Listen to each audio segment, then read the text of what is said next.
Welcome to Man Does Tech, where I solve the problems you didn't even know you had. In this video, I will explain how to remove Toyota Tacoma fender flares. First, gather your essential tools. You'll need a plastic trim removal tool, a ratchet with appropriate sockets, and a small flathead screwdriver. Also, prepare a container to keep all the screws and clips organized. A clean, well-lit workspace is crucial for visibility and to prevent any accidental damage to your vehicle's paint. Let's get started with the preparation. Now, let's begin removing the fasteners. Start by carefully unscrewing all the visible screws that secure the fender flare to the vehicle's body. Once the screws are out, use your plastic trim removal tool to gently pry out the plastic clips. These clips are often found along the inner edge of the flare.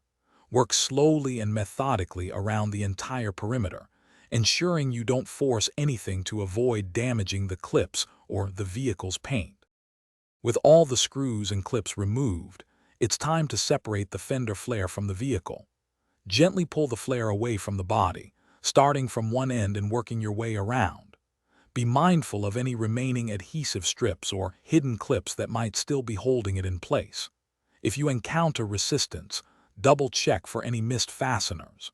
Once free, carefully set the flares aside in a safe place to prevent any scratches or damage.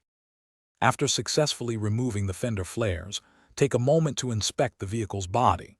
Look for any remaining clip pieces, adhesive residue, or debris that might be left behind.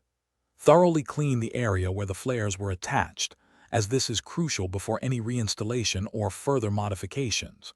This ensures a clean surface and a professional finish.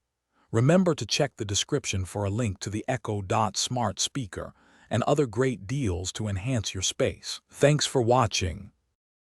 Thanks for watching. If you found this helpful, don't forget to like and subscribe.